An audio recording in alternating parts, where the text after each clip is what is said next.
Today we are starting our next section of 9.2, and 9.2 is going to be all about finding lengths of line segments on our coordinate plane.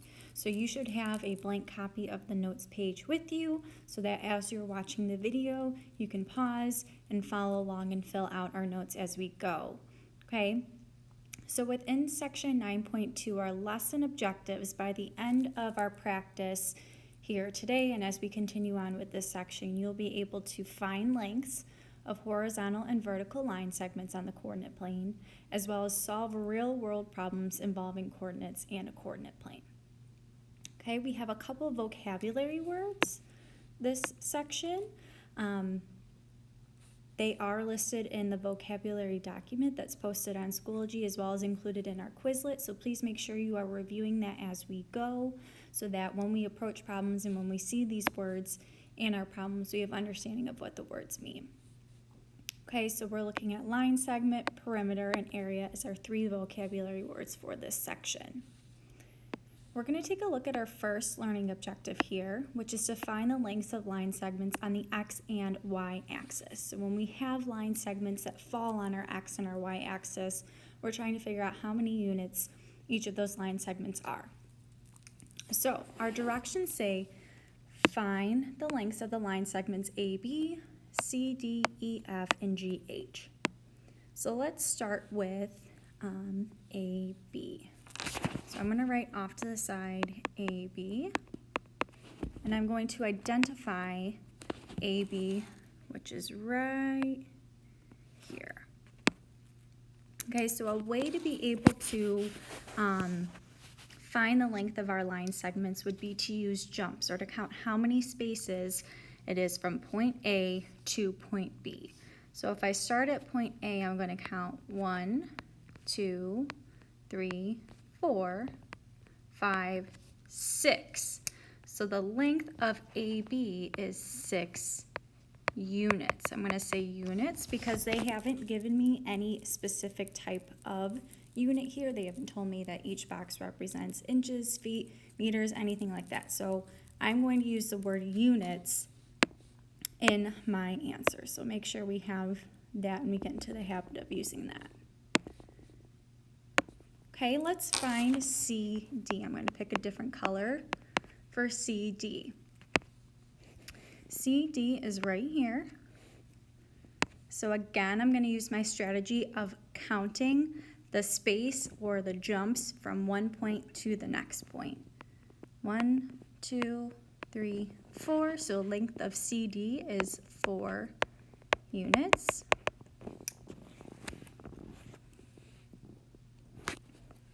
Right? We have E and F left and G and H left. So I'm going to leave those two for you to try out independently. Follow the same steps that we did here with A, B, and C and D for G, H, and for E and F. Okay, so when you turn in your notes, I would expect those two to be filled out. I'm going to leave them for you to try out independently. And we're going to move on. So looking now at our second learning objective, we are going to be finding the lengths of line segments that run parallel to the X and the Y axis. When we think about parallel, that just means that they're going in the same direction as the X-axis or the Y-axis. So they're either going to be horizontal lines or vertical lines here. Okay, so our coordinate plane is given to us. Our job is to plot each pair of points on the coordinate plane, then connect the points to form a line segment and find its length. Okay, so we really just have one extra step here in this problem as opposed to what we were doing before. We have to take the step of plotting the points and forming the line segment, but then the same process follows for being able to find the length. So let's take a look at A together. For A, we have point K and we have point J. So I want to plot point K at -5, 1. So if I find -5 on my x-axis, -5 positive 1 on my y-axis. It's right here. I'm going to plot my point where they meet. Should be right here, and I'm going to label that K. As a reminder, our blue line, our vertical up and down, is our y-axis. And our horizontal here, our green, is our x-axis. So point K is plotted. Let's plot point J, which is at -5, +5. So -5, my x value is the same. I want +5 for my y value. So point J is going to be up here. I want to connect my 2 points to form a line segment. Now I need to figure out how many units, what the length is of this line segment. So I'm going to count my jumps. 1, 2, 3, 4. So for part A, the length is 4 units.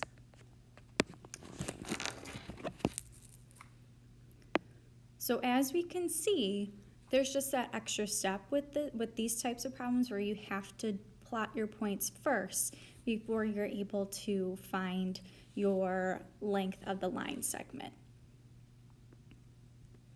Okay, so I'm going to leave B and C for you to try out independently. Use what we just did in part A, where we plot our points of K and J, and then we're going to count our spaces to find the length for problem B and for problem C.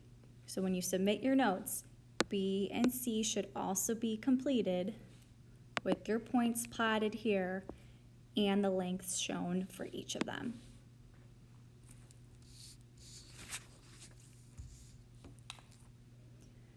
All right, moving on here to our third learn for this section, which would be plotting points on a coordinate plane and solving for real-world problems. Okay, and we will look at this one all together here since this is a little bit new. So our description tells us that a plan of a rectangular garden is shown in our picture here. The side length of each grid square is 2 meters. So let's highlight that as something important so that when we are looking at our graph here, we can see that each square is 2 meters. We've been very used to our interval being 1, but for this problem, our interval is 2. So we'll have to keep that in mind as we look at this problem here. So for part A, our job is to give the coordinates of all of our points that we see, A, B, C, and D. Okay, so the same rules follow when we're writing our coordinates. We need our x value first and our y value second.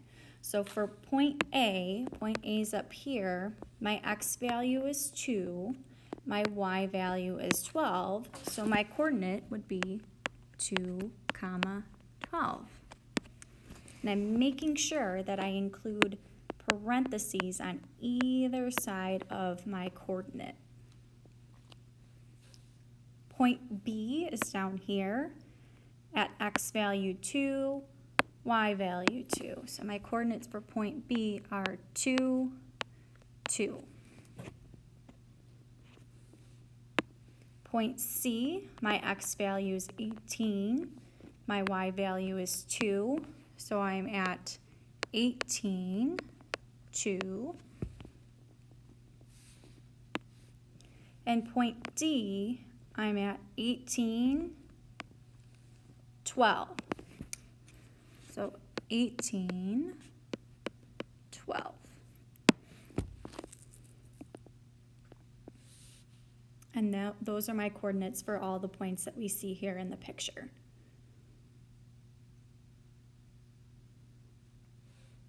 So like I had mentioned before and what we highlighted, a lot of times with these real world problems, you have to be careful to make sure that we're checking the scale of our graph before we start plotting or before we start identifying any of our coordinates. In this example again, each grid or each square on here is worth 2 meters. So our interval is different than some of the other graphs that we've been looking at. So just keep an eye out for that, please. All right, moving on to part B. So our job is to find the length and the width of the garden in meters. So I want to know what is this length, and I want to know what is this width. Okay, so just like we did in the beginning with counting our jumps, we can do that same thing here. So if I count 1, 2, 3, 4, 5, 6, 7, 8, I have 8 jumps, but I also have to remember that each of those squares is worth 2. So really I need to take my 8 times 2 to get my total length. So for my length, I'm taking 8 times 2. I have 8 jumps, each of those being 2 meters, to get a total length of 16 meters for my length.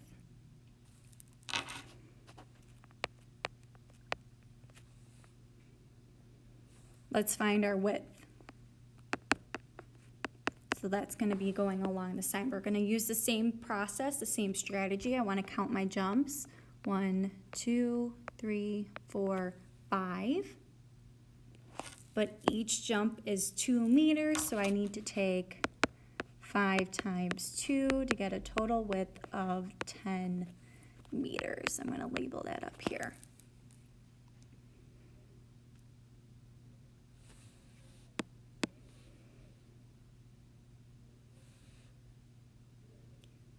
All right, moving on to part C. I'm now being asked to find the perimeter of the garden. So when solving for perimeter, that's when we are adding all of our sides to get a total distance around the garden. So I'm adding all of my sides here. So if I look at my picture with a rectangle, if this length is 16, that means that this length is also 16. And if this is 10, this side is also 10. So when I'm going through and I'm adding all of my sides, I want to add 16 plus 16 plus 10 plus 10 to get my total side length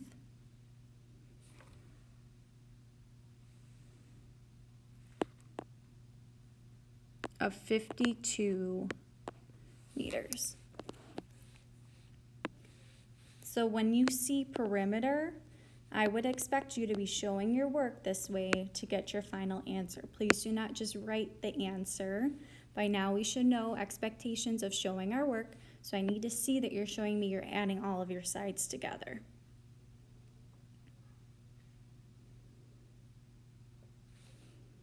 Okay, as we look at letter D, now our job is to find the area of the garden in square meters. So when we're finding area, that's all of this space that's on the inside of our shape. So to find the area, we multiply our length times our width. So I want to take my length of 16 and multiply it by my width of 10 to get the total area of 160 meters squared. I need to see that squared, meters squared in our label there, our units.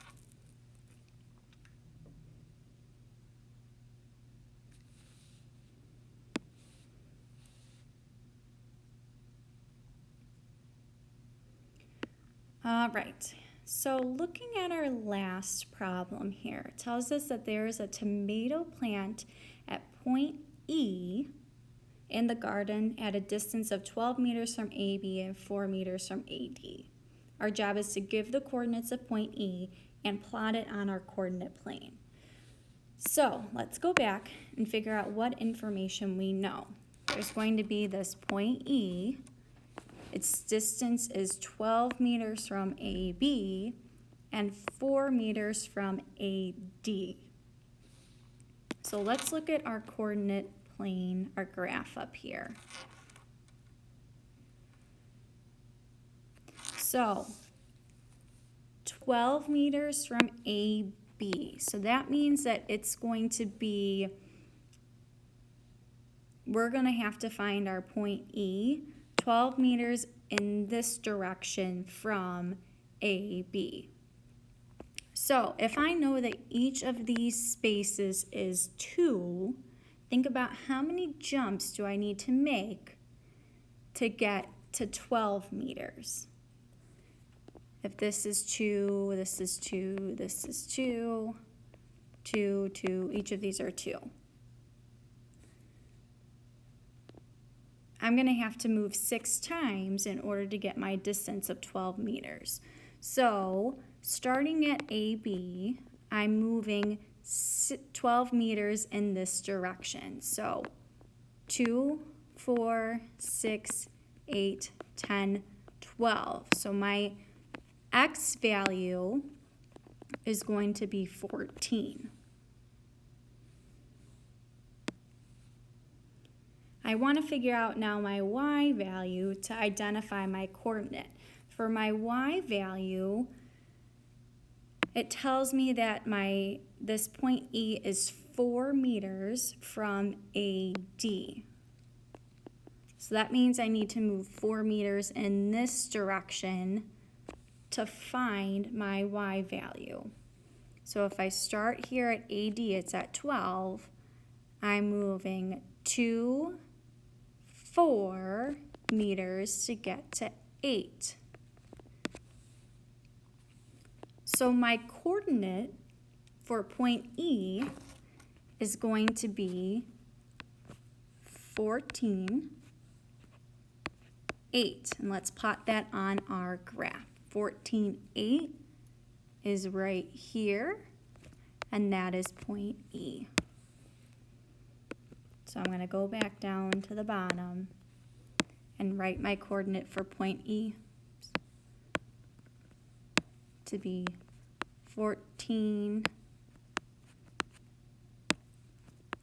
14, 8.